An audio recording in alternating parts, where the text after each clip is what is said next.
آپ جہاں بھی جاتے ہیں، جس یونیورسٹی میں جاتے ہیں، اسٹوڈنٹس آپ کے لیکچر کو سننے کے لیے بالکل جو خاموشی ہوتی ہے، اس کا راز کیا ہے؟ نوجوانوں کو یعنی مونولاگ سے کہیں زیادہ ڈائیلاگ کی ضرورت ہے، اور اب ہمیں مکالمے کا دروازہ جو ہے وہ کھولنا پڑے گا۔ جو بڑی عمر کے لوگ بھی بڑے آپ کو غور سے سن رہے ہوتے ہیں اور آپ سے سوالات کر رہے ہوتے ہیں، اور آپ بڑے اس کو اچھے انداز میں جوابات دے رہے ہوتے ہیں۔ مجھے انسانی تاریخ کے پچھلے 1500 سال میں کوئی ایک شخص ایسا نظر نہیں آتا کہ جس نے زندگی کو حقیقی معنوں میں اس کی روح کے ساتھ جاننا ہو، پھر اسے پورے دیانتداری کے ساتھ جو اس کے عدل کے تقاضے ہیں اس کے ساتھ اس کو ماننا ہو، اور پھر اسی تقوی کی معراج کے ساتھ اسے اپنایا ہو۔ مجھ جیسا بے علم، بے عمل اور تقوی سے خالی آدمی بھی جب حضور کی زندگی بیان کر رہا ہوتا ہے تو وہ کئی دلوں پر زنگ اتارنے کا ذریعہ اور وسیلہ بنتا ہے، کئی دلوں پر دستک دیتا ہے، اور کتنے لوگوں کو اس دین کی آغوش جو ہے وہ عطا ہوتی ہے، اس دین کا حصہ بنتے ہیں۔ ابتدا ہے رب رحمان کے نام سے جو دلوں کے بھید خوب جانتا ہے۔ ناظرین، میں ہوں اظہر سراج اور آپ دیکھ رہے ہیں پاکستان میٹرز۔ ناظرین، سیرت النبی صلی اللہ علیہ وسلم کا مہینہ شروع ہو رہا ہے، ربیع الاول کا مہینہ۔ تو نبی صلی اللہ علیہ وسلم کی سیرت ایک بہت بڑا موضوع ہے جس پر اگر بات کی جائے تو اس کو سمیٹنا مشکل ہو جاتا ہے۔ آج اس موضوع پر بات کرنے کے لیے ہم نے دعوت دی ہے ڈاکٹر پیر طارق شریف زادہ صاحب کو۔ شریف زادہ صاحب ایک بہت بڑے اسکالر ہیں، سیرت کے حوالے سے ان کی بہت سی ساری یونیورسٹیوں میں لیکچرز ہوتے ہیں، ہزاروں لاکھوں کی تعداد میں ان کے فالورز ہیں، پوری دنیا میں ان کو سنا جاتا ہے۔ جب یہ کہیں بھی یونیورسٹی میں لیکچر دینے جاتے ہیں تو بہت سارے لوگ ان کو سنتے ہیں، بڑے غور سے سنتے ہیں، اور ان کا ایک خوبصورت انداز یہ ہے کہ یہ ڈائیلاگ کی صورت میں بچوں کو سمجھاتے ہیں۔ باقی ساری باتیں اور باقی اس حوالے سے جو سوالات ہیں، جو ہمارے ذہنوں میں جو چیزیں سمجھنے کی ہیں، ہم ان سے ہی پوچھیں گے۔ شریف زادہ صاحب ویلکم۔ بہت شکریہ جی، بہت شکریہ۔ شریف زادہ صاحب یہ بتائیے گا کہ آپ جہاں بھی جاتے ہیں، جس یونیورسٹی میں جاتے ہیں، اسٹوڈنٹس آپ کے لیکچر کو سننے کے لیے بالکل جو خاموشی ہوتی ہے، اس کا راز کیا ہے؟ بسم رب محمد کریم علیہ الصلوۃ والتسلیم۔ سب سے پہلے تو یادآوری کا شکریہ، اور یقیناً آپ جیسے ایک سنجیدہ فکر رکھنے والے شخص کے ساتھ کچھ وقت سرکار دو عالم صلی اللہ علیہ وسلم کی زندگی کے تناظر میں گفتگو کرنا یہ خیر کا باعث ہے۔ اللہ تعالیٰ اسے آپ کے لیے، میرے لیے، ہمارے سامعین اور ناظرین سب کے لیے خیر کا ذریعہ اور وسیلہ فرمائے، اور اس مختصر سے مکالمے کے دوران رسول رحمت صلی اللہ علیہ وسلم کی پاکیزہ زندگی سے جو خیر ہم تک پہنچے، اللہ اس سے ہمارے دلوں کو بھی آباد فرمائے اور ہماری گھروں اور زندگیوں کو بھی آباد فرمائے۔ آپ کا سوال بڑا دلچسپ ہے، اور یہ اکثر سوال اس کا مجھے سامنا رہتا ہے کہ بہت سارے ہمارے جو سیرت سے اور دین سے وابستہ اسکالرز ہیں، جو یقیناً اپنے اپنے شعبے کے بڑے ماہر لوگ ہیں، نامور شخصیات ہیں، ان کا بھی یونیورسٹیز میں آنا ہوتا ہے، اور ان کو بھی یقیناً ایک خاص تعداد میں جو ہے وہ نوجوان سنتے ہیں۔ لیکن میرے معاملے میں ذرا نوجوانوں کا وہ جو ایک والہانہ پن ہے بہت اعلانیہ ہوا کرتا ہے۔ اس کا سبب کیا ہے؟ تو میں یہ سمجھتا ہوں کہ اس میں جو بنیادی فرق ہے وہ اسی مکالمے کا ہے جسے میں نے یعنی مونولاگ سے ڈائیلاگ میں کنورٹ کیا۔ آج سے 25 برس پہلے جب میں نے اس معاملے کو شروع کیا تو میں نے یہ دیکھا کہ ہمارے اکثر اسکالر جو اپنے شعبے میں بڑے مستحکم علم رکھنے والے لوگ ہیں، وہ جب یونیورسٹی آڈیٹوریم میں داخل ہوتے ہیں، اسٹیپ ان کرتے ہیں، تو اس کے سٹیج پر آتے ہی وہ سامنے بیٹھے ہوئے سامعین کو اپنے جمعے کے خطبے کے سامعین کی طرح ٹریٹ کرنا شروع کر دیتے ہیں۔ یعنی وہ ایک مونولاگ، جو ایک مکمل مکالمہ، جو یقیناً اپنے اندر بہت سارا خیر اور دین سے وابستگی، حضور کی زندگی سے وابستگی سمیٹے ہوتا ہے، وہ وہاں اپنا بیانیہ جو ہے یک طرفہ بیانیہ اس کا اظہار کرتے ہیں، اس کے بعد ایک سوینئر لیتے ہیں، چند تصاویر بنتی ہیں، اور پھر اسی VIP گیٹ جس سے وہ آئے تھے اسی سے باہر چلے جاتے ہیں اور اپنی گاڑی میں بیٹھ کے چلے جاتے ہیں۔ میں یہ سمجھتا ہوں کہ 9/11 کے بعد بالعموم اور سوشل میڈیا کے اس یعنی انفلوئنس والے دور کے اندر بالخصوص اب نوجوانوں کو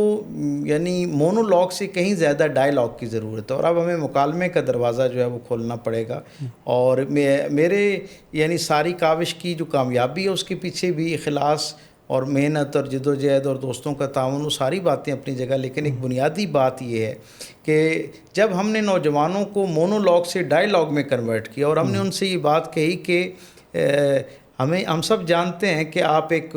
دینی ماحول میں پیدا ہوئے اور الحمدللہ ملک پاکستان کے طول و عرض میں والدین کا اپنا دینی ذوق اور علم جتنا بھی ہو، لیکن بنیادی علم اور سرکار دو عالم صلی اللہ علیہ وسلم کا تعارف بڑا مضبوط اور جامع انداز میں اولاد کو جو ہے وہ کروایا جاتا ہے، اور ڈے ون سے اس نے سن رکھا ہوتا ہے معاشرے میں، مسجد میں، اسکول، کالج، یونیورسٹی۔ تو میں ہمیشہ اپنے سامعین سے، اسٹوڈنٹس کو سے یہ بات کہا کرتا ہوں کہ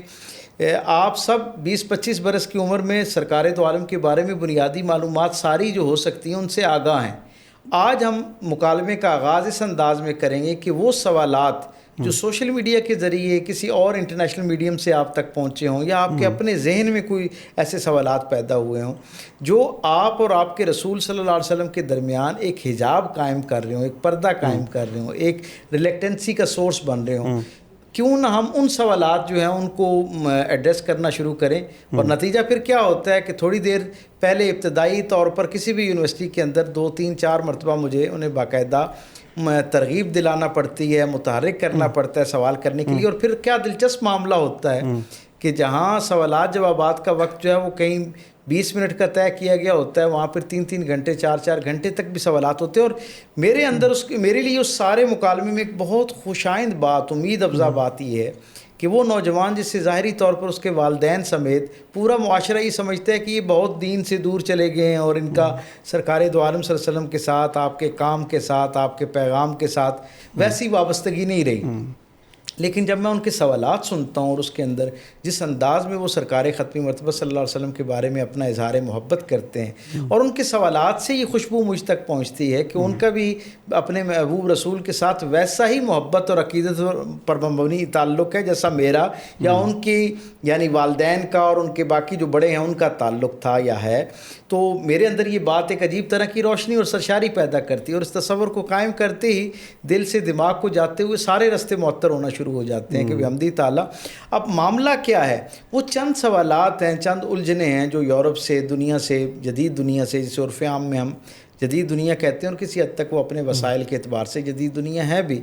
وہاں سے کچھ سوالات، کچھ نادیدہ قوتیں سوال ایک گمنام نام کے ساتھ، ایک گمنام چہرے کے ساتھ رات 2 بجے سوشل میڈیم پہ ان کو ہمارے نوجوان جو ہیں ان کے ساتھ راہ و رسم بڑھاتے ہیں، پھر وہ فرضی کردار ان کے سامنے کچھ سوالات رکھ دیتا ہے دین کو جاننے کی یعنی نام پہ وہ، اور ہمارا جو بچہ ہے ظاہر ہے کیونکہ اس نے دین کے ساتھ اس کو ڈی ٹریک کرنے کی کوشش کی، اسے پھر ڈی ٹریک کرنے کے لیے یعنی گفتگو کا اور اس وہ جو فرضی کردار سے مکالمہ ہے اس کا آغاز تو دین سمجھنے کی خواہش کے اظہار سے ہوتا ہے، اور پھر دین سمجھنے کے نام پر کچھ سوالات ایسے کیے جاتے ہیں جن کا جواب محراب و منبر سے اس طرح نہیں دیا جاتا، والدین سے، یعنی وہ اتنا ادب کے تقاضے اس میں حساس ہوتے ہیں کہ بچہ والدین سے بھی وہ سوال نہیں کر سکتا، محراب و منبر پہ سے وہاں اس موضوع پر بات ہوتی نہیں، اور مکالمہ کا وہاں تصور قائم نہیں ہے۔ جو یونیورسٹی کالج ہے وہاں پر جو پڑھانے والے اساتذہ ہیں وہ اپنے شعبہ جات کے تو بہترین ماہر ہیں، لیکن وہ اس خاص کیونکہ یہ ایک اسپیشلائزڈ فیلڈ ہے اور اس کے ماہرین ہی ظاہر ہے، جیسے ہر شعبے کا ماہر آدمی اس کے بارے میں زیادہ بہتر انداز میں جو ہے وہ اظہار بھی کر سکتا ہے اور کنفیوژن کو دور بھی کر سکتا ہے۔ نتیجتاً کیا ہوتا ہے کہ وہ سوال اس بچے کے اندر ایک ناسور بننا شروع ہو جاتا ہے، اظہار نہیں کر پاتا، جواب کی امید نہیں ہوتی، نتیجتاً وہ ایک حجاب اور ایک پردے کی صورت اختیار کر جاتا ہے اس کے اور اس کے رسول صلی اللہ علیہ وسلم کے درمیان۔ جب ہمارا مکالمہ ہوتا ہے تو اس کی برکت یہ رہتی ہے کہ روزانہ کی بنیاد پہ الحمدللہ نہ جانے کتنے نوجوان بچے اور بچیاں ایسے ہیں جن سے وہ سوالات کیے گئے ہوتے ہیں اور ان کے پاس اس کا جواب نہیں ہوتا، اور نتیجتاً وہ دین سے ایک شرمندگی پر مبنی جو ہے وہ ایک ان کا ایک رویہ سا ہونا شروع ہو جاتا ہے، اور وہ دین کی وہ جو بنیادی اونرشپ ہے بطور مسلمان اس سے باہر نکلنا شروع ہو جاتا ہے، اور وہ سمجھتا ہے کہ شاید کیونکہ ان کے جوابات میرے پاس نہیں ہیں تو ماڈرن ورلڈ کے اندر شاید میرے لیے چلنا جو ہے وہ مشکل ہو جائے گا اگر میں ان سوالات کے جوابات نہ دے پاؤں گا۔ نتیجہ پھر یہ ہوتا ہے کہ ہمارے اس مکالمے کی برکت سے ان بنیادی سوالات، اشکالات، الجھنیں جو ایک غلط فہمی ہوتی ہے وہ رفع ہونا شروع ہو جاتی ہے، اور اس کا اپنے رسول سے تعلق پہلے سے کئی گنا زیادہ جو ہے اس کے ساتھ جڑ جاتا ہے۔ میری طرف سے خدمت کا بنیادی جو حوالہ ہے وہ صرف یہ ہوتا ہے کہ میں ان کے سوال پہ اس طرح بھڑکتا نہیں ہوں جیسے ایک فطری تقاضے سے، کیونکہ ظاہر ہے یہ میرا کام ہے، اللہ نے میری یہ ذمہ داری لگا رکھی ہے، تو میں ان چند لوگوں میں یعنی اپنے آپ کو ان معنوں میں ذمہ دار سمجھتا ہوں کہ مجھے پورے ٹھنڈے دماغ کے ساتھ اور علم کی دنیا میں جیسے جذبات کی کوئی قدر و منزلت نہیں ہوتی، دلیل کی دنیا میں خالصتاً دلیل کی بنیاد پر ان کے جو الجھن ہے اس کو دور کیا جائے تاکہ وہ اپنے رسول سے دوبارہ جڑ سکیں۔ یہ جذبہ جو ہے نوجوانوں کو پھر ابھی 2 ماہ نہیں گزرتے اور پھر اسی یونیورسٹی کی طرف سے ریکویسٹ آنا شروع ہو جاتی ہے، اور بڑا دلچسپ معاملہ ہوتا ہے کہ پہلی مرتبہ یونیورسٹی انتظامیہ بلاتی ہے، اور اس کے بعد پھر کیا ہوتا ہے کہ وہ اسٹوڈنٹس جن کے بارے میں یونیورسٹی کو بھی یہ امید نہیں ہوتی کہ یہ ان کی دین کے ساتھ اتنی وابستگی اور دلچسپی ہو سکتی ہے، وہ یونیورسٹی انتظامیہ اگلی مرتبہ انوائٹ کرتے وقت باقاعدہ اس کا اظہار کرتی ہے کہ اسٹوڈنٹس جو ہیں ان کی طرف سے یہ کہا گیا ہے کہ ابھی کچھ سوالات ہمارے اور ہیں اور ہم چاہتے ہیں کہ اس کے اوپر جو ہے وہ بات ہو، تو یہ خیر کا ذریعہ ہے۔ اور میں سمجھتا ہوں کہ 22-24 برس کی اس ریاضت کا حاصل یہ ہے کہ اب اور کچھ ہمارے دوست جو ہیں وہ بھی سیرت کے حوالے سے اپنی اسپیشلائزیشن ڈیولپ کر رہے ہیں اور اسی طرز کے اوپر جو ہے وہ مکالمے کا آغاز کر رہے ہیں، اور انشاءاللہ العزیز آپ دیکھیں گے کہ چند دہائیوں میں ایک بہترین اور خوشگوار تبدیلی آئے گی۔ سرکار دو عالم صلی اللہ علیہ وسلم کے ساتھ محبت کا یہ جو سفر ہے پہلے سے زیادہ والہانہ انداز میں جاری پیر صاحب ماشاءاللہ یہ بہت اچھا انداز ہے، میں نے آپ کی کچھ نشستیں بھی اٹینڈ کی ہیں، بڑے لوگ بھی جو بڑی عمر کے لوگ بھی بڑے آپ کو غور سے سن رہے ہوتے ہیں اور آپ سے سوالات کر رہے ہوتے ہیں اور آپ بڑے اس کو اچھے انداز میں جوابات دے رہے ہوتے ہیں۔ یہ سیرت النبی کا موضوع تو بہت بڑا ہے، آپ مختصر مگر جامع انداز میں کس طرح ہم کو سمجھائیں گے، ہمارے آڈینس کو سمجھائیں گے کہ سیرت النبی ہے کیا؟ سیرت النبی کا مطلب ظاہری طور پر تو سرکار دو عالم صلی اللہ علیہ وسلم کی زندگی کو جاننے کا عمل ہے۔ بنیادی بات یہ کہ رسول اللہ صلی اللہ علیہ وسلم کی ظاہری باطنی زندگی جو ہے اس سے تعارف حاصل کرنا،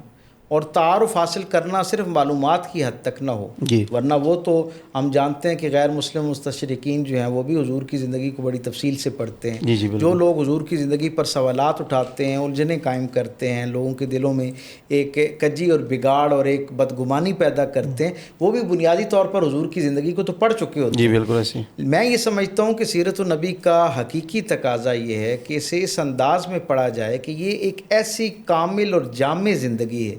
جو پروردگار عالم کی طرف سے نمونہ کامیابی کے طور پر پیش کیا گیا، اور یہی معیار کامیابی، ایک ایسی زندگی جسے لکو دک صحرا کے اس ویرانے کے اندر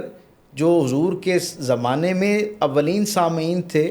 ان کے لیے جیسے وہ کامل زندگی تھی اور ایک اللہ کی طرف سے رضا کا ایک بنیادی فارمیٹ تھا، ہمارا زمانہ ہو، ہمارے بعد آنے والا زمانہ ہو، حتیٰ کہ انسانی تاریخ کا آخری آنے والا شخص جو ہے اس کی زندگی کی جدیدیت کا آخری جو معیار اور منزل ہو سکتی ہے، اس پر جو تقاضے اس کی زندگی کے ہو سکتے ہیں اور ان میں اللہ کی رضا پانے کے جو راز اور راستے ہو سکتے ہیں، ان کا نام سرکار دو عالم صلی اللہ علیہ وسلم کی حیات طیبہ ہے۔ جب کوئی شخص جتنا سرکار دو عالم صلی اللہ علیہ وسلم کی زندگی کو جاننا شروع ہو جاتا ہے، اتنا اس کے لیے اللہ کی رضا کو سمجھنا، اللہ کی رضا کو پانا اور اللہ کی جنتوں کی طرف سفر کرنا جو ہے وہ آسان ہو جایا کرتا ہے۔ مجھ سے جب اکثر یہ سوال کیا جاتا ہے تو مجھے کوئی شخص جب پوچھتا ہے کہ دین جو ہے اس سے مراد کیا ہے، تو میں ہمیشہ یہ کہا کرتا ہوں کہ دین جو ہے وہ سرکار دو عالم صلی اللہ علیہ وسلم کے مزاج کو جاننے کا نام ہے۔ یعنی جب آپ حضور کے مزاج کو جتنا بہتر انداز میں اور تفصیل سے جاننا شروع کرتے ہیں، اتنا آپ حقیقت میں دین کو جاننا شروع ہو جاتے ہیں۔ اور کیا خوبصورت بات ہے، اللہ کو اس زندگی پر، یہ جو سرکار ختمی مرتبت کی ظاہری طور پر 63 برس کا ایک دورانیہ ہے، اس زندگی کے ہر لمحے پر اللہ نے ایک اپنی رضا کی مہر تصدیق ثبت کر رکھی ہے۔ یہ کائنات میں، انسانی تاریخ میں اکلوتی ہستی کی زندگی ہے جس کا ہر لمحہ جو ہے وہ اللہ کی طرف سے پسندیدگی کی سند رکھتا ہے، اور اللہ کی طرف سے اعلان کر دیا گیا ہے کہ من یطع الرسول فقد اطاع اللہ، جس نے رسول کی اطاعت کی صرف اس نے اللہ کی اطاعت کی۔ اس کا مطلب یہ ہے کہ اگر کوئی شخص اللہ کی کامل اطاعت میں جانا چاہتا ہے تو اسے حضور کی اطاعت کرنی ہے۔ اور اب یہاں دیکھیے، اگر یہاں تک بات سمجھ آ جائے کسی کو اور اس کا دل اس کو قبول کر لے، اس کا ذہن اس پر آمادہ ہو جائے کہ اللہ کی اطاعت حقیقت میں سرکار دو عالم صلی اللہ علیہ وسلم کی اطاعت ہے اور سرکار کی اطاعت حقیقت میں پروردگار عالم کی اطاعت ہے، تو اب آپ بالکل ٹھنڈے دماغ سے اس کو سوچئے کہ اگر ایک زندگی جسے اللہ معیار کامیابی قرار دے رہا ہے، میں اسے جان ہی نہ پاؤں اپنی زندگی میں، تو میں اس میں موجود خیر سے کیسے اپنا حصہ وصول کر سکتا ہوں؟ اسی لیے ہم کہتے ہیں کہ جو شخص سرکار ختمی مرتبت کی زندگی کو جاننا شروع کر دیتا ہے، اس کی اہمیت کیوں زیادہ ہے؟ یہ کیوں ہم بار بار کہتے ہیں کہ حضور کی زندگی کو تفصیل سے جانیے، مزید تفصیل کے ساتھ جانیے؟ وجہ یہ ہے کہ جب اس زندگی کو کوئی شخص جتنا جاننا شروع کر دیتا ہے نا، اتنا اس کے لیے اس زندگی کو ماننا آسان ہو جاتا ہے، اور جتنا کوئی اس کو ماننا شروع کر دیتا ہے، حقیقی معنوں میں اس زندگی کو اپنانا اس کے لیے اتنا آسان ہو جاتا ہے۔ جو شخص بھی اللہ کی رضا درکار رہے، جس شخص کو جس کی خواہش ہے کہ جب وہ اس دنیا، اچھا، اور یہ بڑی دلچسپ بات ہے، یہ میں آپ کے سامعین اور ناظرین کو آپ کے پلیٹ فارم سے یہ بات ہدیہ کرنا چاہوں گا کہ رسول رحمت صلی اللہ علیہ وسلم کی زندگی پر عمل کرنے سے صرف اخروی کامیابیوں کا وعدہ نہیں جڑا ہوا کہ یعنی یہ اختیار کریں اور پھر آنکھ بند ہونے کے بعد کی جو دائمی زندگی ہے اس کی خوشیاں، اس کی راحتیں اور کامیابیاں آپ کو حاصل ہوں گی، یقیناً وہ تو ہے ہی ہے، لیکن یہ ایک ایسی معجزہ نما زندگی ہے، آپ حیران ہوں گے کہ اس زندگی کا ہر شخص جو جس انداز میں اس سے اکتساب فیض کرتا ہے نا، اس کی روشنی اور اس کی صداقت کی سب سے بڑی دلیل یہ ہے کہ آخرت تو اس سے منور ہوتی ہے، یہ زندگی بھی کامیابی کی معراج حاصل کرنا شروع کر دیتی ہے۔ مجھے انسانی تاریخ کے پچھلے 1500 سال میں کوئی ایک شخص ایسا نظر نہیں آتا کہ جس نے زندگی کو حقیقی معنوں میں اس کی روح کے ساتھ جاننا ہو،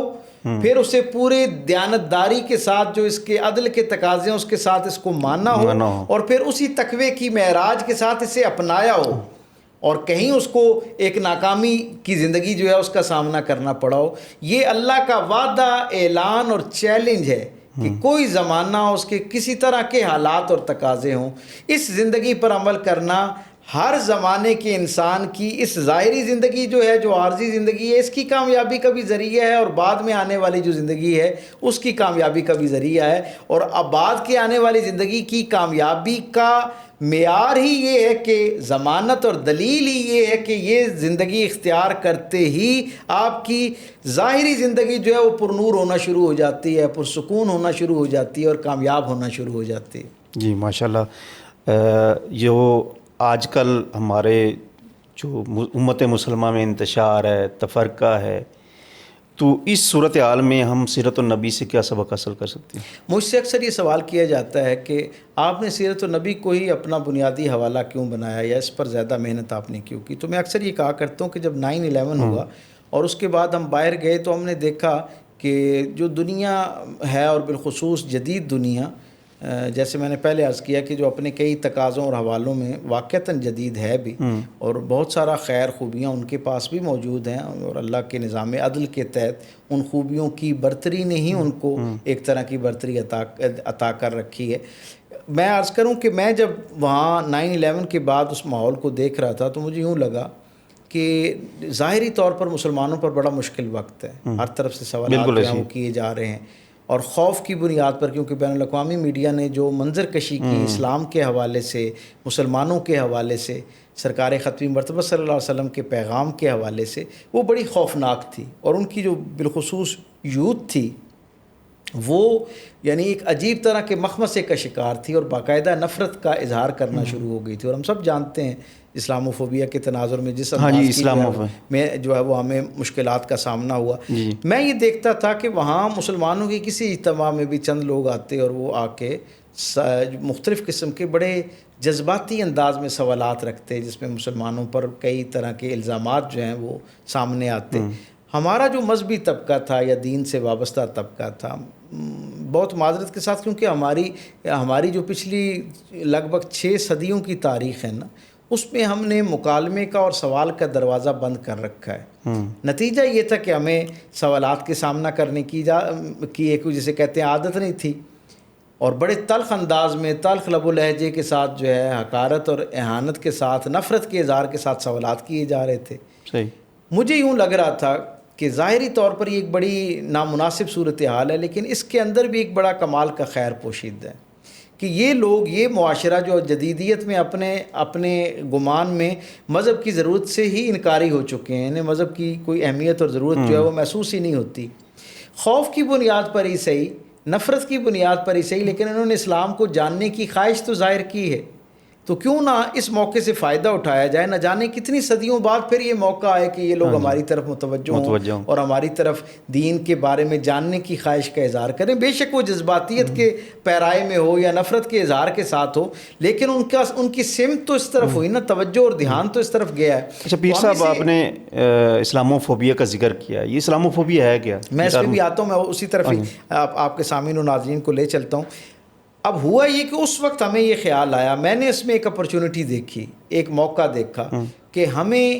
ان کی اس توجہ جو ہے اس طرف مبذول جو ہوئی ہے اس سے فائدہ اٹھانا چاہیے اور ان کے سامنے حقیقی دین جو ہے اس کا چہرہ رکھنا چاہیے. پھر میرے ذہن میں سوال یہ آیا کہ ایک ظاہری طور پر دنیاوی تقاضے جو ان کے نزدیک کلیتاً معیار ہے زندگی کا, کہ جو ان کے نزدیک صرف وہ آدمی کامیاب ہے جو دنیا کے ظاہری معیارات میں کامیاب ہے.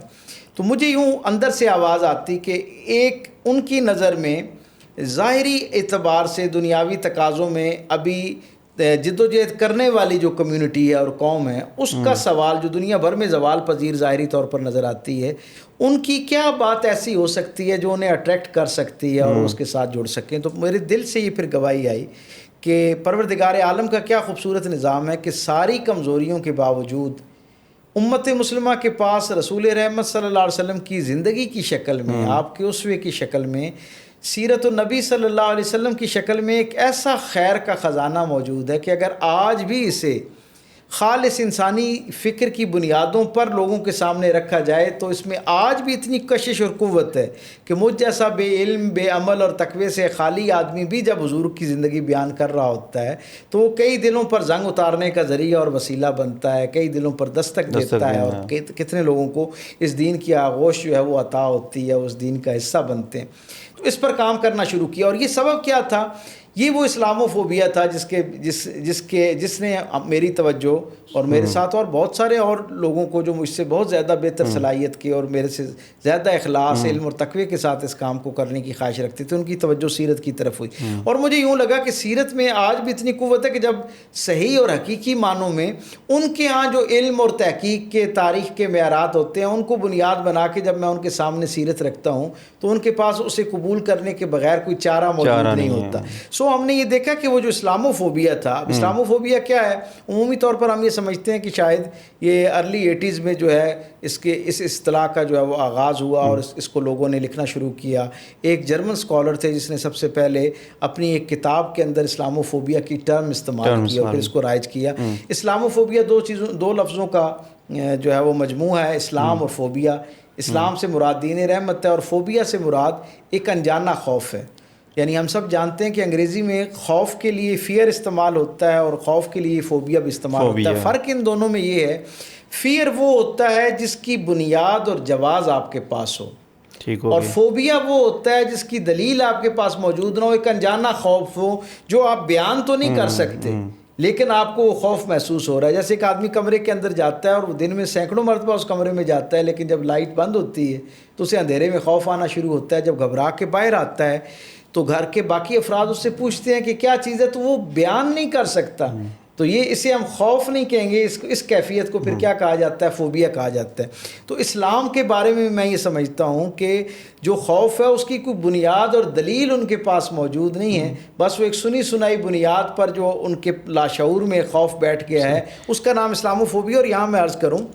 کہ اسلاموفوبیا جو ہے وہ اسلام سے خوف نہیں ہے, مذہب سے,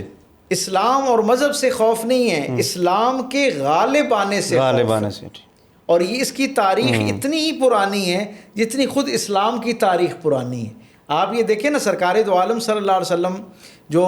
مکے کی اس سرزمین پر اس معاشرے کے سب سے بہترین فرد کے طور پر معروف تھے.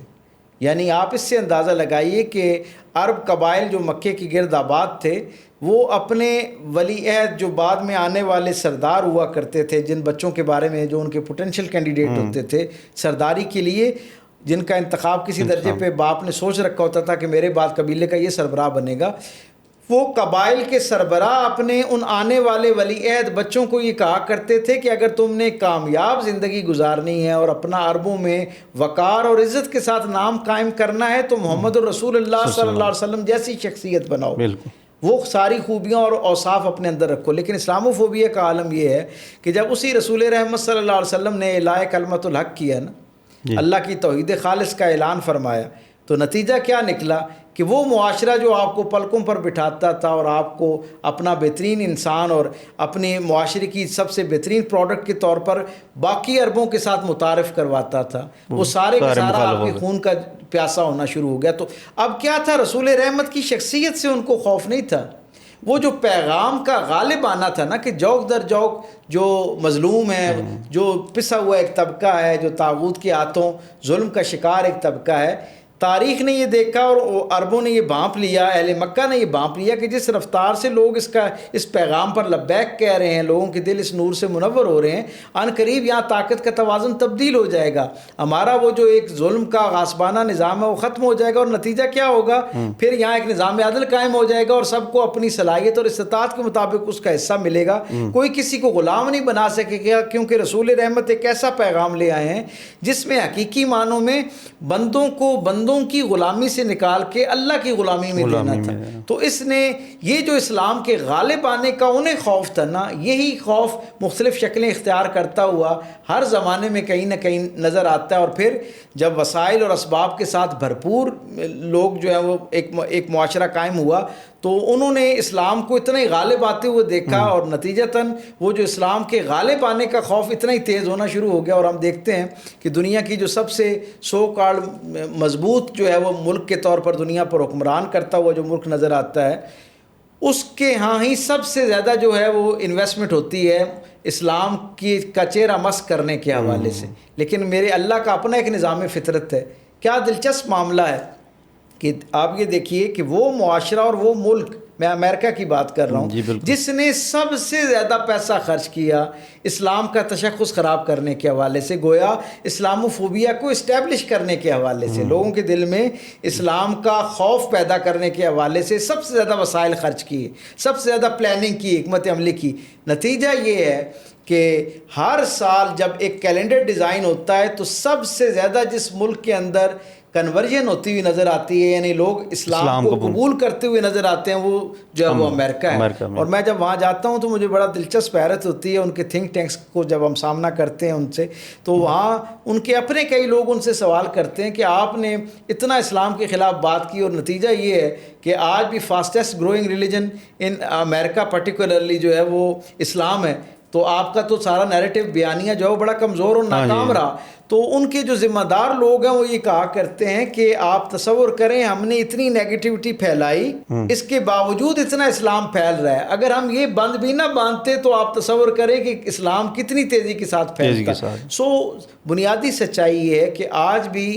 رسول رحمت صلی اللہ علیہ وسلم کی امت کا جو ذمہ دار اور حساس طبقہ ہے،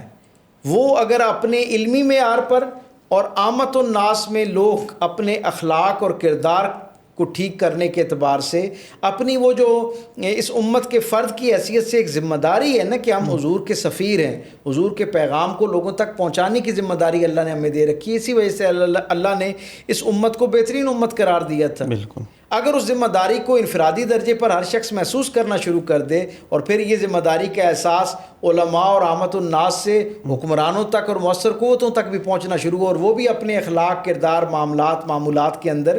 رسول رحمت کی زندگی کو اپنانا شروع کریں اور ذمہ داری کا مظاہرہ کرنا شروع کریں، اسے ایک مشن کے طور پر کام کرنا شروع کریں، تو انشاءاللہ العزیز چند دہائیوں کے بعد آپ کو دنیا کے جس طرح آج اچھے کے اچھے آباد بر اعظموں سے حضور کی محبت کی خوشبو آتی ہے نا، اسی طرح بحمدی تعالیٰ ہر گھر سے آپ کو حضور کی محبت جو ہے اس کا اعلان ہوتا ہوا نظر آئے گا۔ اچھا، یہ رسول اللہ صلی اللہ علیہ وسلم سے محبت یہ ہے کہ ایک کمزور ایمان رکھنے والا بھی اپنے آپ کو قربان کرنے کے لیے تیار ہو جاتا ہے، اسی سے مغرب خوف زدہ ہے۔ اور ہم نے دیکھا کہ فرانس، ڈنمارک میں نبی صلی اللہ علیہ وسلم کے خاکے بنائے گئے، گستاخان نعوذ باللہ، تو اس کے جو خاکے بنا رہے ہیں یا گستاخیاں ہو رہی ہیں، ان کو کیسے روکا جائے؟ میں نے آپ سے عرض کیا، ہم وہاں دیکھتے ہیں کہ اتنا یعنی نیگیٹیوٹی پھیلانے کے باوجود آپ کو یہ سن کر حیرت ہوگی، ابھی آپ نے دو ملکوں کا نام لیا، ناروے یا ڈنمارک کو ہم دیکھ لیتے ہیں، ایون ہم فرانس میں بھی ہیں، آپ کو یہ سن کر حیرت ہوگی کہ دنیا بھر کے اندر جن 20 ممالک میں سب سے زیادہ اسلام تیزی سے پھیل رہا ہے، یعنی جن کے یہاں باقاعدہ یہ ایک سماجی مسئلے کے طور پر ڈسکس ہوتا ہے، اور ان تینوں ممالک کی جو اسمبلیاں ہیں یا ان کا جو فورم ہے انہوں نے باقاعدہ اس کو مسئلے کے طور پر ڈسکس کیا ہے. یعنی آپ اس سے اندازہ لگائیں کہ انہیں کتنی فکر ہو گئی ہے اس بات کی. ان تین ممالک میں کتنی غیر ذمہ دارانہ پالیسی کا اظہار کیا گیا انفرادی درجے پر بھی اور انسانی حقوق کی آزادی کے نام پر. یعنی کس انداز میں وہاں کی حکومتوں نے مجرمانہ غفلت کا مظاہرہ کیا اور گویا ایک سہولت کاری کا مظاہرہ کرتے ہوئے یہ جو ہیٹ سپیچز ہیں اور سرکار دو عالم صلی اللہ علیہ وسلم کے حوالے سے اور قرآن حکیم کے حوالے سے جس انداز میں بے حرمتی کا ارتکاب کیا. آپ دیکھیں کہ اللہ کا نظام فطرت پھر کیسے متحرک ہوتا ہے کہ ان 20 ممالک جن میں سب سے تیزی سے اسلام پھیل رہا ہے ان میں یہ تینوں ملک شامل ہیں. سو ہم یہ سمجھتے ہیں. اور اگر آپ ذرا غور کریں کہ ان ممالک میں اسلام کیوں پھیل رہا ہے تو ہمارے علماء اور اسکالرز کا کنٹریبیوشن بھی ہے, لیکن یہ ایک خاص حد تک پرسنٹیج میں بہت تھوڑا ہے. زیادہ خاندان جو وہاں پر اسلام قبول کرتے ہوئے ہمیں نظر آتے ہیں, جب ہم ان سے مکالمہ کرتے ہیں اور ان سے جا کے پوچھتے ہیں کہ آپ کو اتنی یعنی ہر طرف سے اسلام کے بارے میں نیگیٹیوٹی آپ تک پہنچ رہی تھی, اس کے باوجود آپ نے اگینسٹ دا ونڈ ہوا کے مخالف سمت میں سفر کرتے ہوئے جس سے بچنے کے لیے اور ڈرانے کے لیے آپ کے ارد گرد اتنا جال بنا گیا تھا, آپ اسی دین کو قبول کر رہے ہیں.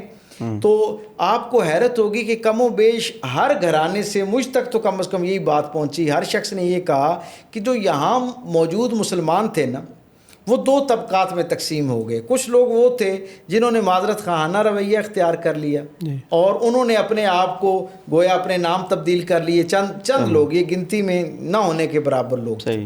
اور بڑا طبقہ جو مسلمانوں کا تھا انہوں نے آپس میں طے کیا کہ ہم نے یہاں رہنا ہے اور ہماری اس عہد میں ذمہ داری ہے. بے شک ہم اس طرح کے عالم نہیں ہیں, ہمارے پاس اس طرح کی دلیلیں موجود نہیں ہیں, ہم اس طرح سے تاریخ سے باقی جو معاملات ہیں ان پر لوگوں کو مطمئن نہیں کر سکتے. ہم کم از کم اپنے عمل سے جو خیر اس دین سے ملتا ہے, ہم تک پہنچا ہے, جو تربیت کی شکل میں اس دین نے ہم تک معاشرے کا خیر پہنچایا, وہ ہم معاشرے کو لوٹانا شروع کر دیں. ایک بڑا طبقہ ہمیں ایسا نظر آتا ہے امریکہ کے اندر, یورپ کے اندر, ایون فرانس کے اندر. میں 3-4 ایسی ذاتی طور پر فیملی سے آگاہ ہوں جنہوں نے پوری فیملی نے اسلام قبول کیا, اور پس منظر کیا تھا انہوں نے بتایا کہ جس بلڈنگ میں ہم رہتے ہیں وہاں رہنے والے مسلمانوں کا حسن سلوک دیکھ کر, جس طرح انہوں نے ہمارے سینئر سٹیزنز کو جن سے ہم جان چھڑانا چاہتے تھے جس انداز میں انہوں نے ان کا خیال رکھا, جس طرح ہمارے چھوٹے بچے جب ہم کام پر جاتے ہیں تو آپ کے ہاں وہ جو ایک گھرانے کا خوبصورت نظام موجود ہے, جس طرح آپ کے گھرانے کی مستورات نے, بڑی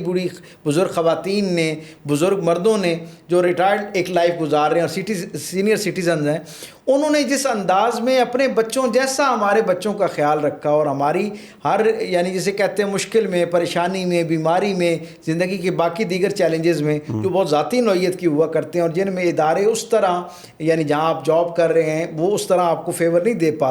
دے سکتے, وہاں ہم نے دیکھا کہ سماج کے طور پر جو سب سے بہترین کمیونٹی ہے وہ مسلمانوں کی. تو کئی لوگوں نے یہ بتایا اور کئی لوگوں نے کہا کہ ہمیں ڈرایا گیا, یعنی ساری جو اسلاموفوبیا کی فضا ہے اس سے ہم تک یہ پیغام پہنچ رہا تھا کہ جی مسلمانوں سے بچ کے رہیں, یہ ٹیررسٹ جائیں گے تو یہ ٹیررسٹ ہیں, ہمارے بچوں کو بھی خراب کر دیں گے. تو کئی لوگوں نے ہمیں یہ بتایا کہ ہم نے ٹیسٹ کیس کے طور پہ کہ ہمارے بچے ان کے ساتھ اسکولوں میں پڑھتے ہیں, ان کے بچوں کے ساتھ اسکولوں میں پڑھتے ہیں, معاشرے میں اکٹھے ہوتے ہیں, پلے گراؤنڈز میں اکٹھے کھیلتے ہیں, فٹ بال باسکٹ بال ہمارے ساتھ ہمارے بچوں کے ساتھ کھیلتے ہیں, تو کہاں سے بچوں کو مسلمانوں سے بچائیں. تو کئی لوگوں نے کہا کہ ہم نے پھر کمر کسی اور ہم نے کہا کہ اگر ہم نے اپنی فیملی یونٹ کو محفوظ کرنا ہے مسلمانوں سے تو ہم تھوڑا سا مسلمانوں کو جاننا شروع کریں کہ کیا واقعتاً جو کچھ ان کے بارے میں کہا جا رہا ہے ویسا ہی ہے یا اس سے کوئی صورتحال مختلف ہے. وہ کہتے ہیں جب ہم مسلم کمیونٹی کے قریب ہونا شروع ہوئے اور ان لوگوں کے ساتھ تو ہمیں اندازہ ہوا کہ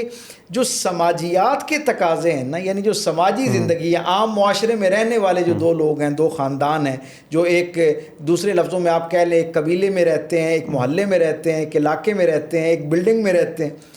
اس اعتبار اور معیار پہ جو بہترین باتیں ہو سکتی ہیں نا, جو بہترین خوبیاں ہو سکتی ہیں, وہ ساری سب سے بہترین حالت میں مسلم کمیونٹی اور ان کی فیملیز کے اندر موجود تھی. نتیجہ یہ ہوا کہ مثلا ایک شخص نے مجھے یہ کہا کہ میں نے اسلام اس لیے قبول کیا کہ میں نے دیکھا کہ میرے جو والد تھے, یعنی اس شخص نے بتایا کہ میرے جو والدین تھے, میں نے ان دونوں کو عمر کے آخری حصے میں نفسیاتی مسائل کا شکار دیکھا، ریگریٹ کرتے ہوئے دیکھا اور کئی چیزوں پہ پچھتاتے ہوئے دیکھا، اور ایک درجہ آگے جا کے یعنی ان کا مزاج اتنا سخت اور کرخت ہو گیا کہ ہم ان کے ساتھ چلنا، ہمارا یا میری فیملی کا چلنا مشکل ہو گیا. نتیجتاً ہمیں انہیں جو ہے وہ سینئر سٹیزن کی اس کیپیسٹی میں ڈال کے وہ جو اولڈ ہومز ہیں وہاں پہ چھوڑنا پڑ گیا. جبکہ وہ کہتے ہیں کہ میں یہ دیکھتا کہ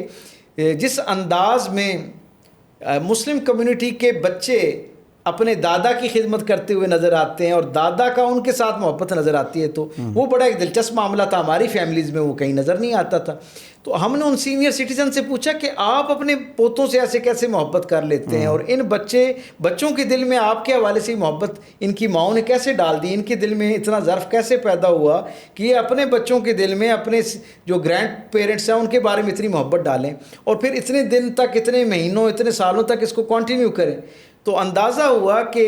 جو ان کا گھرانہ ہے، ہمارے گھرانوں میں جب تک کوئی کمانے کی صورتحال سے کی صلاحیت رکھتا ہے تو وہ اس گھر کو لیڈ کر رہا ہوتا ہے اور وہ بہترین آدمی ہوتا ہے. جیسے جیسے اس کی انکم کم ہونا شروع ہو جاتی ہے، اس کے وسائل کم ہونا شروع ہو جاتے ہیں، گھر میں اس کی اہمیت اور سٹیٹس کم ہونا شروع ہو جاتا ہے. جبکہ مسلمانوں کے ہم نے یہ دیکھا کہ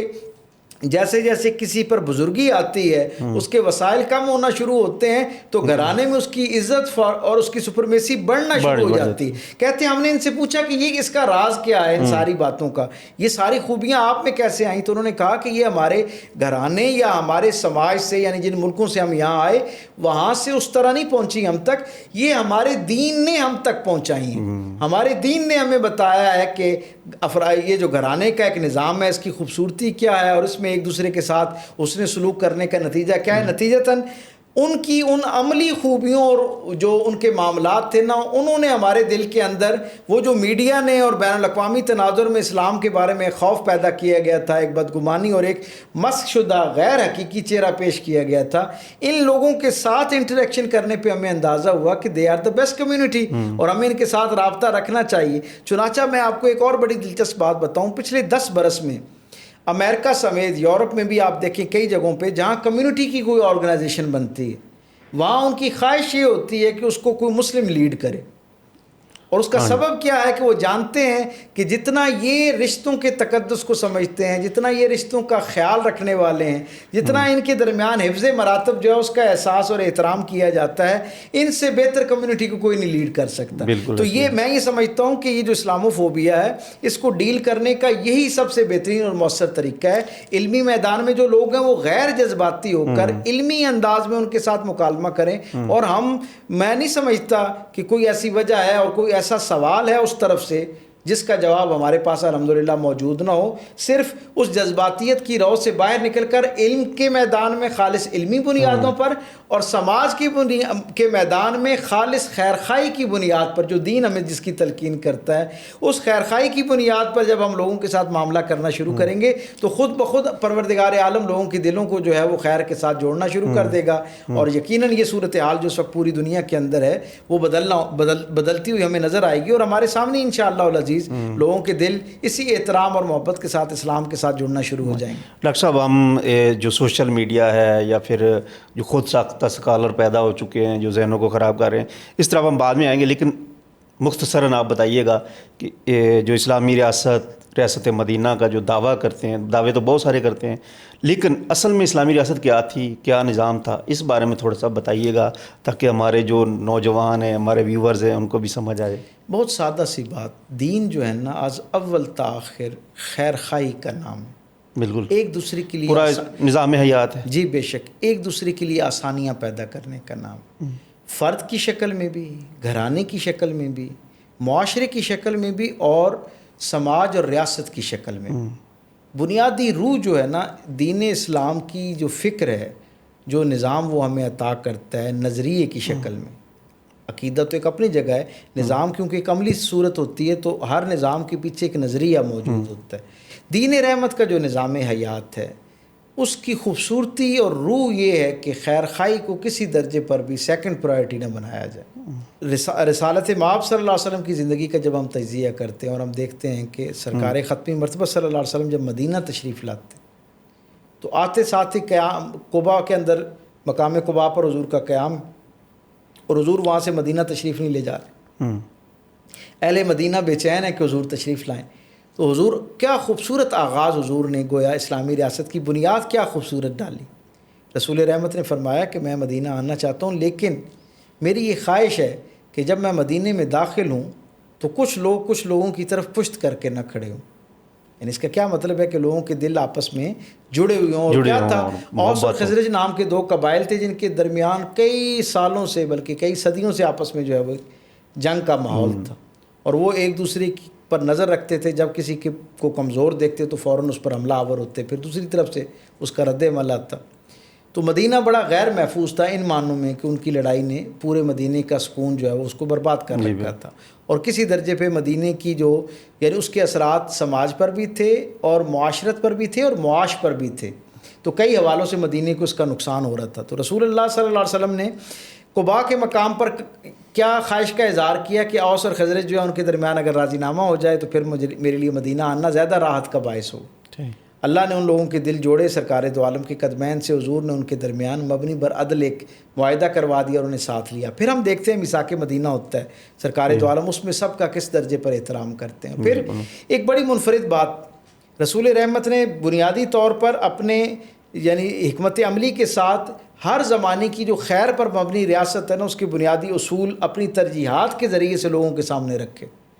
کریم آقا جس وقت مدینہ تشریف لاتے ہیں نا، پہلا باضابطہ عمل جو تھا لوگوں سے ملاقات کے بعد عملی کام جو ہے اس کا آغاز کہاں سے کیا؟ سب سے پہلے مسجد نبوی جو ہے اس کی بنیاد رکھی. مسجد نبوی اللہ کے ساتھ جڑنے کا بھی استعارہ تھا اور علم حاصل کرنے کا بھی استعارہ تھا. میں اس سے یہ روشنی لیتا ہوں ایک سیرت کے طالب علم کے طور پہ کہ رسول اللہ صلی اللہ علیہ وسلم کے پاس کرنے کے کتنے کام اور موجود تھے، لیکن پروردگار عالم نے اپنے رسول کے قلب اطہر پر کیا خیال اتارا، کس خیال اور خواہش جو ہے اس کو نازل کیا. وہ خیال یہ تھا کہ حقیقی معنوں میں کسی ریاست کا جو خیر ہے اس کا آغاز ہمیشہ علم کے ساتھ وابستگی سے ہوتا ہے. پھر اس سے بھی زیادہ ایک دلچسپ اور حیران کن بات، ماجرا پرور بات آپ کے سامعین سے شیئر کروں. دوسرا کام جو رسول اللہ صلی اللہ علیہ وسلم نے مدینے کے اندر کیا ہے نا، وہ پتہ ہے کیا تھا؟ مسجد نبوی کی بنیاد شروع ہوگی اور حضور نے ایک شام اصحاب سے کہا کہ مجھے مسجد مدینہ جو ہے اس کے گرد و نواح کا دورہ کرنا ہے. اور حضور نے مسجد مدینہ طیبہ کے باہر جو ہے وہ حضور سواری پر سوار تھے، کچھ اصحاب تھے جن میں چند مہاجر تھے اور باقی انصار جو تھے یعنی اہل مدینہ حضور کے ساتھ تھے. اور حضور سے متعارف کروایا جا رہا تھا کہ اس طرف یہ ہے، اس طرف فلاں قبیلہ ہے، یہاں فلاں قبیلہ جو ہے اس کا یہ علاقہ ہے. رسول رحمت صلی اللہ علیہ وسلم نے ان سے پوچھا کہ جو اہل مدینہ ہیں ان کی گزر اوقات، ان کا ذریعہ معاش کیا ہے؟ تو بتایا گیا کہ جی یہاں کا جو ذریعہ معاش ہے وہ یہ ہے کہ بنیادی طور پر محدود سی کھیتی باڑی ہے، اور یہ آپس میں ایک دوسرے کیونکہ یہ مین روٹ پہ موجود نہیں ہے اس لیے جو ہے نا ایسے محدود سے وسائل اسی کے اندر زندگی گزر رہی ہے. رسول اللہ صلی اللہ علیہ وسلم نے دوسرا قدم جو اٹھایا، آپ اپنی سواری سے نیچے اترے، ایک پتھر اٹھا کر ایک جگہ رکھا، پھر تھوڑے سے فاصلے پر دوسرا، تیسرا، چوتھا، اور 4 بڑے پتھر رکھنے کے بعد حضور نے فرمایا کہ یہ مدینے کی منڈی قرار دی جائے گی، اور انسانی تاریخ کا پہلا ٹیکس فری زون تھا یہ منڈی. صحیح. آج بھی کسی کو یہ سمجھانا کہ ایک ایسا پلیٹ فارم جو ٹیکس فری ہوگا، حکومتوں کے لیے اسے عزم کرنا اور اس کے لیے وسائل نکالنا مشکل ہو رہا ہوتا ہے. آپ تصور کریں 1500 سال پہلے کہ معاش میں اس بات کو اور اس کانسیپٹ کو سمجھنا کتنا مشکل تھا، اور نتیجتاً آپ دیکھیں کیا دلچسپ معاملہ ہے. عربوں کو سمجھانا شاید دنیا کے سب سے مشکل کاموں میں سے ایک کام تھا. رسول اللہ صلی اللہ علیہ وسلم نے مسجد قائم کرنے کے بعد، یعنی دوسرے لفظوں میں علم کا بنیادی سورس قائم کرنے کے بعد معاش کا سورس حضور نے قائم کیا. وہ ٹیکس فری زون قائم ہوا، اور اس کا نتیجہ یہ ہوا کہ ڈاکٹر لیورن زیسلر جیسا جو ویسٹرن اسکالر ہے وہ یہ لکھنے پر مجبور ہوا کہ وہ مدینہ جو بالکل آؤٹ آف روٹ تھا، کیونکہ دنیا بھر سے جو تجارت ہوتی وہ جدہ سے مکہ، یعنی ساحل تھا جدہ سے مکہ لوگ آتے، مکہ سے طائف اور طائف سے عکاظ، یعنی یہ روٹ تھا تجارت کا. لوگ اس روٹ پر آتے تھے اور اسی پہ تجارت ہوتی تھی. مدینہ بالکل ایک سائڈ پر موجود تھا. سرکار دو عالم صلی اللہ علیہ وسلم کی اس فیسیلیٹیشن کی وجہ سے، اس فیسیلیٹیشن سینٹر جہاں پر، اس پر کبھی تفصیل سے پھر بات کریں گے کہ کیا اعلیٰ عرفہ انتظام حضور نے کیا وہاں آنے والوں کے لیے، وہاں ٹھہرنے والوں کے لیے۔ انسانی تاریخ میں ہمیں تو یہ پڑھایا جاتا ہے نا کہ 1853 کے اندر جو ہے وہ پہلا بینک قائم ہوا سوئٹزرلینڈ کے اندر، لیکن میں سیرت کے ایک طالب علم کے طور پہ دنیا بھر کی توجہ اس طرف دلاتا ہوں کہ بینک کا کام کیا ہوتا ہے۔ بینک کا تصور یہ ہے نا کہ میرا اور آپ کا مال کاروبار سے جب ہٹ کے اضافی جو مال ہو وہ ہم بینک کے پاس محفوظ کر دیتے ہیں، جب ہمیں چاہیے ہوتا ہے پوری حفاظت کے ساتھ، ہمیں یقین ہوتا ہے کہ محفوظ ہے، اور جب ہمیں چاہیے ہوگا ہمیں مل جائے گا۔ مدینہ کے ارد گرد میں جب اجنبی آ کے رہا کرتے اس بزنس کے لیے تو انہیں خوف ہوتا کہ ارد گرد کے قبائل سے کچھ لوگ آ کے ہم سے یہ مال چھین نہ لیں، تو سرکار دو عالم صلی اللہ علیہ وسلم نے کچھ اصحاب کو مقرر کر دیا بطور بینک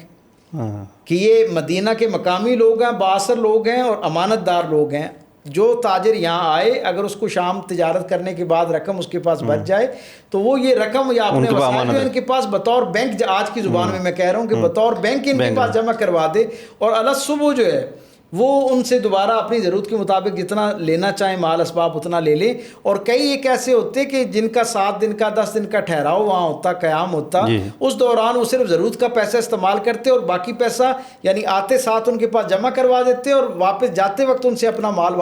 رقم لے کے واپس جاتے۔ تو گویا بینک کا یہ جو پہلا تصور تھا یہ بھی حضور نے قائم کیا۔ ریاست مدینہ کی جو بنیادی ترجیحات ان میں مجھ تک یہ بات پہنچی کہ علم کی جو ہے پذیرائی کے لیے ایک نظام مرتب کیا گیا، اور پھر اس کے ساتھ معاش کا نظام جو ہے اس کو اسٹیبلش کیا گیا، اور ان دونوں کے ساتھ تیسری بات جس پر سب سے زیادہ حضور نے فوکس کیا وہ عدل کا نظام تھا اور فوری انصاف کا نظام تھا، اور جو معیارات معاشرے کے طور پر جو اصول، قواعد، ضوابط جس پر سارا معاشرہ میثاق مدینہ کی شکل میں متفق ہوا تھا نا، اس کو پورے جذبے کے ساتھ منوعاً پورے نظام عدل کو متحرک کرتے ہوئے اس کو نافذ کیا گیا۔ اسی کا نام ریاست مدینہ تھا، اور اس میں کیا بات یعنی اس حد تک تھی کہ وہ جو عربوں کا ایک مزاج تھا نا کہ جب حکمران یا کسی قبیلے کا سربراہ کوئی غلطی کرتا، بددیانتی کرتا تو اس کے لیے گنجائش نکال لی جاتی،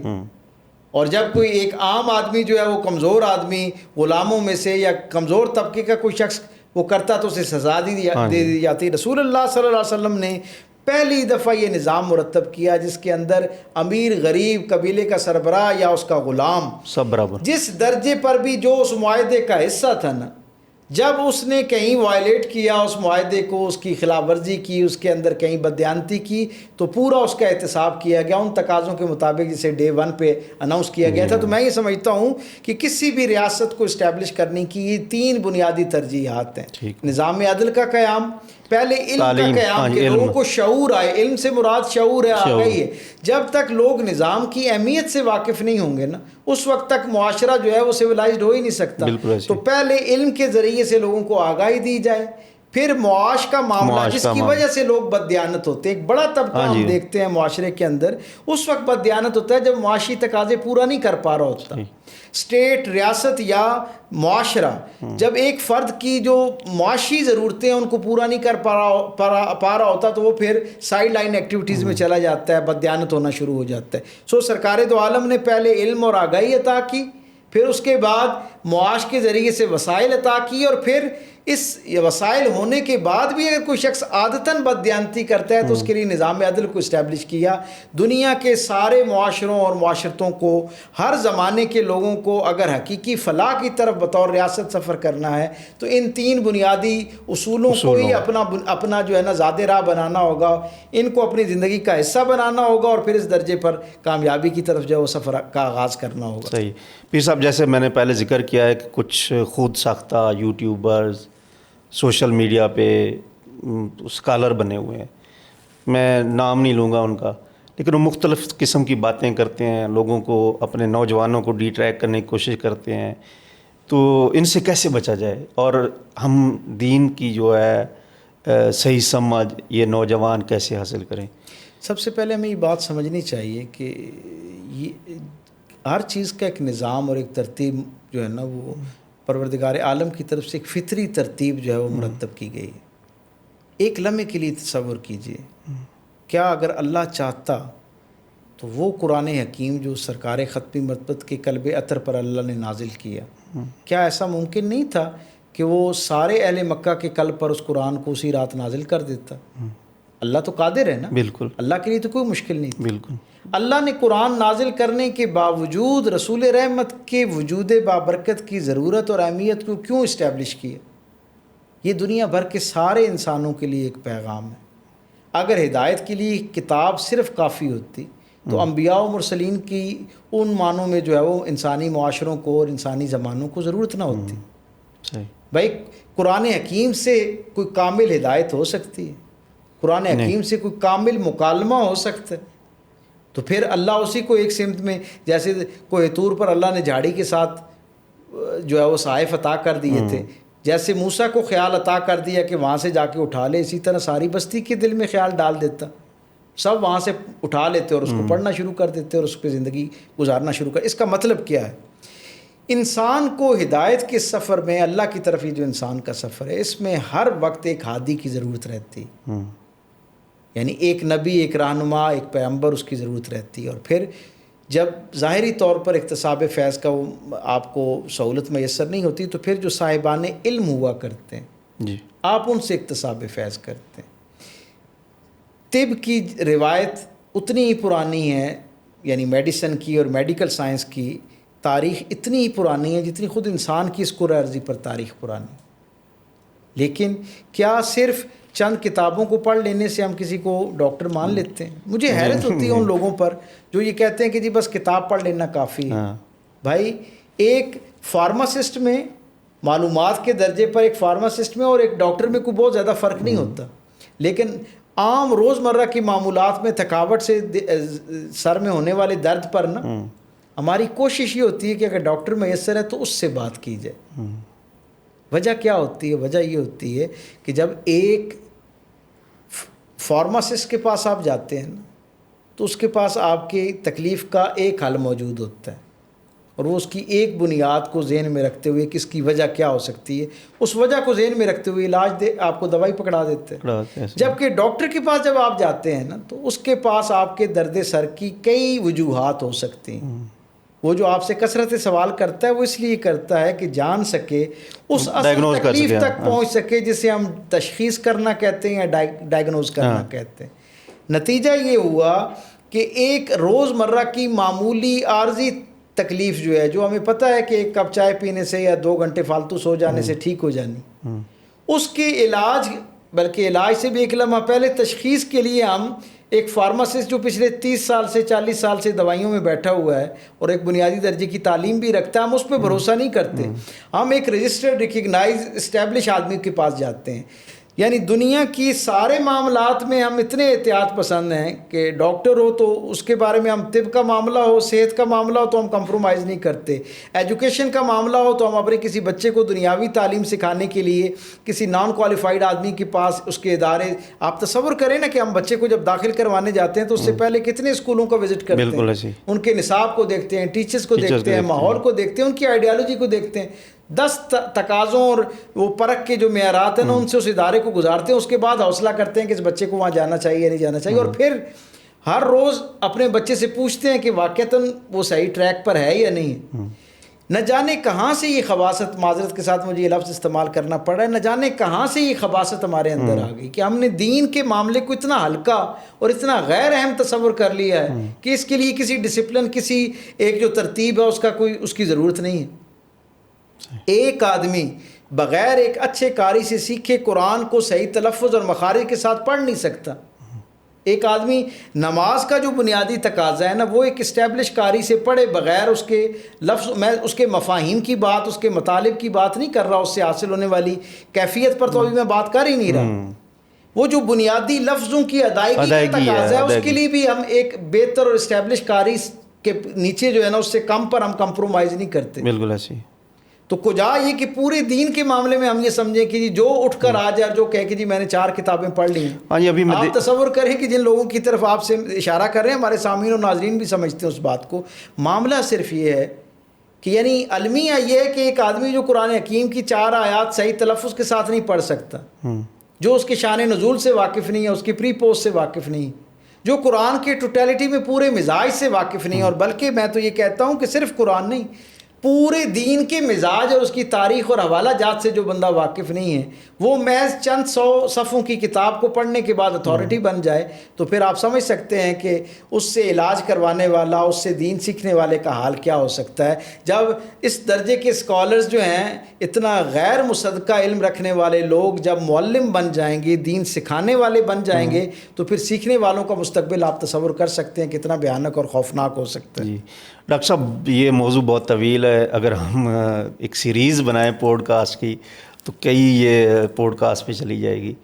میرے خیال میں یہ موضوع زیادہ طویل ہے، تو پھر انشاءاللہ ہم پھر آپ کو موقع دیں گے، آپ کو بلائیں گے اپنی طرف، آپ ہماری طرف آئے. بہت شکریہ. تو انشاءاللہ پھر ہم انشاءاللہ مل بیٹھیں گے تو اپنے ناظرین آپ کا بہت شکریہ، آپ کے ادارے کا بہت شکریہ کہ آپ کی نسبت سے آپ کے سامعین اور ناظرین کی توجہ جو ہے وہ سرکار دو عالم صلی اللہ علیہ وسلم کی پاکیزہ زندگی کی طرف مبذول کروانے کی سعادت حاصل ہوئی. حضور کا ذکر کرنے کی برکت جو ہے وہ ہم نے سمیٹی. اللہ اسی پر قائم رکھے اور اسی پر جو ہے وہ خاتمہ فرمائے. تو ناظرین، ڈاکٹر صاحب کی گفتگو کے بعد کوئی الفاظ نہیں رہتے جو میں بولوں، تو انہی کے ساتھ ڈاکٹر صاحب کے ساتھ انشاءاللہ پھر ہم ایک نشست رکھیں گے، تو انشاءاللہ اس پہ بات ہوگی. تب تک دیجیے اجازت. اللہ حافظ.